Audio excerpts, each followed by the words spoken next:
क्या तुम्हें लग रहा है कि मैं ये सब पैसे के लिए कर रहा हूँ? मुझे 50 करोड़ किसी खिलौने की तरह लगते हैं। मेरा इंटरेस्ट तुम में है। इस कचरे के डिब्बे फकीर को छोड़ दो। यहाँ तुम्हें ना ही कुछ दे पाएगा और ना ही कभी खुश रख पाएगा। एक बात जान लो शनाया, अगर तुम इस निकम्मे आहान को छोड़कर मेरे पास आ गई तो तुम्हारी लाइफ सेट हो जाएगी। और इतना ही नहीं, 50 करोड़ क्या, तुम जिस चीज पर हाथ रखोगी मैं तुम्हें ला कर दूंगा। तुम्हारी हर तमन्ना को पूरा करूंगा था। लेकिन ये बात सिर्फ आहान और रोहन ही जानते थे कि रोहन कोहली को शनाया से कोई खास लगाव नहीं था। वो ये सब सिर्फ और सिर्फ आहान से बदला लेने के लिए कर रहा था। रोहन कोहली की कही एक एक बात को सुनकर शनाया का मुंह बन गया। उसे ऐसा लग रहा था कि वो किसी गंदे नाले के कीड़े को देख रही है। शनाया ने रोहन की तरफ नफरत भरी निगाहों से देखकर मन ही मन में कहा, मुझे इस आदमी से घिन आ रही है। अगर मेरा बस चले तो मैं इसके बाल नोच लूंगी। शनाया इस वक्त गुस्से से उबल रही थी, मगर फिर भी शनाया ने अपने आप को शांत करने की नाकाम कोशिश की और अपने दांत पीसते हुए रोहन कोहली से बोली, ऐसा कभी नहीं होगा। मैं मेरे पति को छोड़कर तुम्हारे पास कभी नहीं आऊंगी। मुझे ना ही तुम्हारी जरूरत है और ना ही तुम्हारे पैसों की। शनाया के जवाब से रोहन कोहली की आंखें छोटी हो गई। उसने फिर शनाया को देखकर एक टेढ़ी मुस्कान के साथ कहा, तो फिर नतीजा भुगतने के लिए तैयार हो जाओ शनाया। जैसे ही रोहन ने अपनी आखिरी शब्द कहे, एक बार फिर से शनाया के सारे एक्सप्रेशंस बदल गए। एक बार फिर से शनाया को अपने मॉम की बात याद आ गई कि अगर शनाया ने रोहन कोहली से शादी नहीं की तो कॉन्ट्रैक्ट के अकॉर्डिंग उन्हें जेल भी जाना पड़ सकता है। इस ख्याल से ही शनाया को डर लगने लगा। उसके चेहरे पर आई ये बदलाव को देखकर आहान से रहा नहीं गया और उसने कुछ सोचा। रोहन कोहली के घमंडी चेहरे की तरफ देखकर आहान ने उससे कहा, रोहन, क्यों ना ये मामला मैं सॉल्व करूं? इस सब में मेरी फैमिली को इन्वॉल्व नहीं करते हैं। भले ही आहान मिसेस यामिनी गिल को सबक सिखाना चाहता था, मगर वो सच में शनाया की मॉम को जेल जाते हुए नहीं देख सकता था। अगर ऐसा होता तो शनाया बहुत उदास हो जाती। इसलिए आहान ने स्टैंड लेने का फैसला किया। आहान ने जब शनाया और उसकी मॉम को अपनी फैमिली कहा, रोहन कोहली की आंखें लाल हो गई। उसे आहान का ऐसा बोलना खास अच्छा नहीं लगा था। दूसरी तरफ शनाया एक बार फिर से बहुत ही इमोशनल होकर आहान की तरफ देखने लगी। रोहन ने शनाया की आंखों में आहान के लिए अपनापन देख लिया था और ये तो उसे बिल्कुल भी अच्छा नहीं लगा। रोहन ने फिर आहान से उल्टा सवाल करते हुए कहा, आहान, तुम मामला सॉल्व करोगे? तुम हो ही कौन? तुम्हें क्या पता है कि 50 करोड़ में कितने जीरो लगते हैं? आया बड़ा मामला सॉल्व करने वाला। रोहन आहान का मजाक उड़ा रहा था, लेकिन उसकी बात सुनने के बाद भी आहान के चेहरे में कोई बदलाव नहीं आया। ये देखकर रोहन ने कुछ सोचा और अपनी बात को आगे बढ़ाते हुए कहा, ठीक है, हम ही मामला सॉल्व कर लेते हैं। तुम मुझसे पैर छूकर माफी मांगो, मैं ये मामला रफा दफा कर दूंगा। रोहन ने अपनी बात बहुत ही ज्यादा सीरियस अंदाज में कही थी, इसलिए शनाया या फिर आहान ऐसा अंदाज नहीं लगा सकते थे कि ये रोहन कोई मजाक कर रहा था। रोहन का इरादा सिंपल था। अब जबकि उसके हाथ से हर पॉसिबल मौका छूट चुका था, तो वो कुछ भी करके आहान को ह्यूमिलिएट करने की कोशिश कर रहा था। आफ्टर ऑल, आहान को नीचा दिखाने के लिए ही तो रोहन ने इतना बड़ा बखेड़ा खड़ा कर दिया था।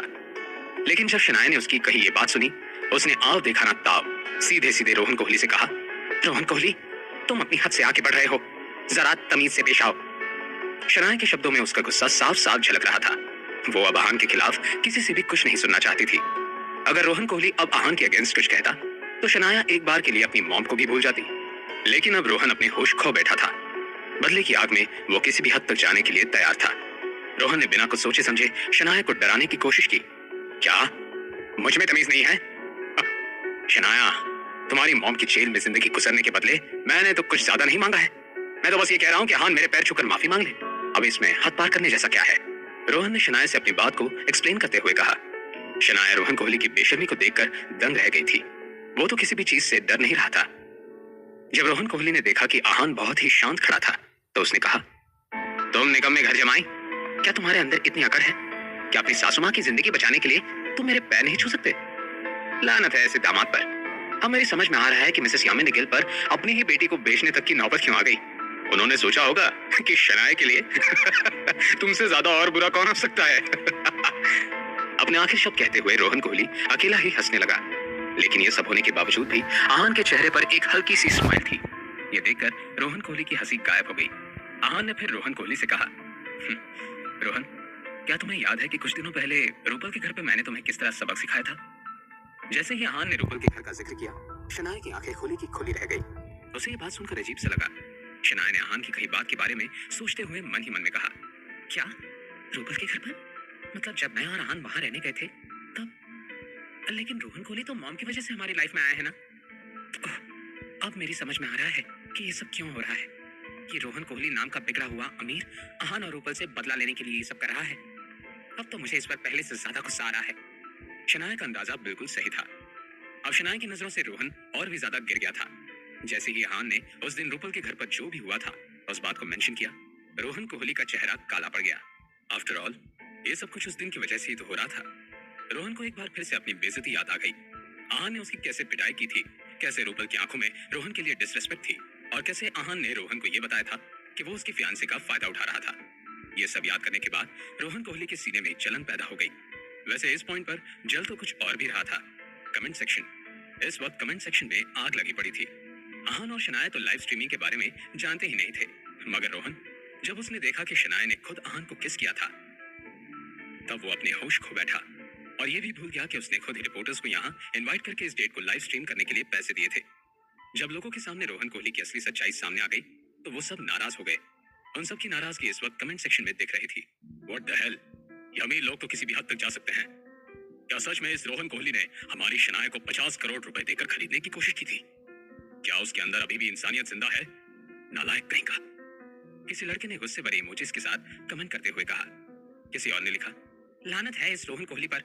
कुछ देर पहले तक मैं सच में उसे कोई प्रिंस चार्मिंग समझ रही थी, मगर ये तो आज के जमाने का रावण निकला जो आहान और शनाया की खुशी भरी मैरिड लाइफ को तोड़ना चाहता है। इस कमेंट पर रिप्लाई करते हुए किसी ने लिखा, और नहीं तो क्या, अब तो मैं पूरी तरह से आहान के सपोर्ट में हूँ। वो तो बस अपनी वाइफ को खुश रखने की कोशिश कर रहा है। तो क्या हुआ कि वो रोहन जितना अमीर नहीं है, लेकिन अब तो हम सबने देख ही लिया है कि शनाया भी अपने पति से कितना प्यार करती है। मैं चाहती हूँ कि उन दोनों के प्यार को किसी की नजर ना लगे। ऐसे कई तरह के कमेंट्स इस वक्त पोस्ट किए जा रहे थे। चैनल के सीईओ को यकीन नहीं हो रहा था कि इस वक्त 1.5 मिलियन लोग इस लाइव स्ट्रीमिंग को देख रहे थे। इतने व्यूज शायद ही आज तक उनके चैनल को मिले थे। उन सब का बिजनेस एक ही दिन में लाखों का प्रॉफिट दे चुका था, मगर इस वक्त कोई था जिसे अपनी नजरों के सामने करोड़ों का लॉस होते हुए नजर आ रहा था। ये इंसान कोई और नहीं, कार्तिक कोहली था। स्प्रिंग कॉर्पोरेशन का पहला प्रोजेक्ट एक हाई क्लास और सुपर लग्जूरियस रिजॉर्ट बनाने का था। शनाया भी गिल कंस्ट्रक्शंस के साथ ही उसी रिजॉर्ट से रिलेटेड काम कर रही थी। तभी उन्हें कुछ मुश्किलों का सामना करना पड़ा था। इस वजह से स्प्रिंग कॉर्पोरेशन के partner Raizada group of industries और कार्तिक कोहली की कंपनी ने एक मीटिंग की और उसमें ऐसा डिसाइड हुआ कि कार्तिक कोहली और यश मेहरा साथ में जाकर यूरोप से कुछ आर्किटेक्ट्स को हायर करेंगे। कुछ दिन पहले मिस्टर विक्रम ने भी आहान को इस बारे में इन्फॉर्म किया था। उसी मीटिंग से आज कार्तिक कोहली और यश मेहरा शिमला वापस लौटे थे। जैसे ही कार्तिक कोहली अपने चार्टर प्लेन से नीचे उतरे, उसका राइट हैंड किशन उसे रिसीव करने वहां मौजूद था। किशन, कैसे हो? शिमला में क्या चल रहा है? वैसे कोई फर्क नहीं पड़ता, जो भी चल रहा हो आज रात के लिए बढ़िया पार्टी अरेंज करो। कार्तिक कोहली डील के फाइनल होने की वजह से बहुत खुश था। जब किशन ने देखा कि उसका बॉस इतना ज्यादा खुश था तो उसके चेहरे का रंग ही उड़ गया। किशन कार्तिक कोहली को फॉलो करने लगा। उसने चलते हुए ही मन में कहा, पता नहीं जब भाई को पता चलेगा कि यहाँ शिमला में इस वक्त क्या चल रहा है तो वो कैसे रिएक्ट करेंगे। मेरी तो समझ में नहीं आ रहा है कि भाई को मैं रोहन कोहली के करामात के बारे में कैसे बताऊं। मगर बताना तो पड़ेगा। भाई जिस डील के लिए इतने खुश हो रहे हैं, अगर वो ही नहीं रही तो नहीं, मैं भाई को बता देता हूँ। कार्तिक कोहली का अपने राइट हैंड किशन की तरफ बिल्कुल भी ध्यान नहीं था। वो अपनी डील के बारे में बात करते ही जा रहा था। किशन, मैं रायजादा ग्रुप ऑफ इंडस्ट्रीज के साथ काम करके बहुत कुछ सीख रहा हूँ। मैं तो कहता हूँ कि तुम भी अगली मीटिंग्स पर मेरे साथ चलो। यश मेहरा भी बहुत स्मार्ट है। किशन, मैं तुमसे कुछ कह रहा हूँ, तुम्हारा ध्यान कहाँ है? कार्तिक कोहली ने देखा कि उसके साथ चलते हुए किशन कहीं और ही खोया हुआ था। किशन फिर अपने सेंसेस में लौटा। उसने फिर एक गहरी सांस ली और कार्तिक कोहली से कहा, भाई वो एक प्रॉब्लम आ गई है। ये सुनकर और किशन के एक्सप्रेशंस देखकर कार्तिक कोहली समझ गया कि कुछ तो सीरियस मामला है, वरना ये बात किशन उस तक पहुंचने ही नहीं देता, खुद ही संभाल लेता। क्या हुआ है? कार्तिक कोहली ने पूछा। किशन ने ज्यादा बोलने के बजाय कार्तिक कोहली के आगे एक टैब बढ़ा दिया।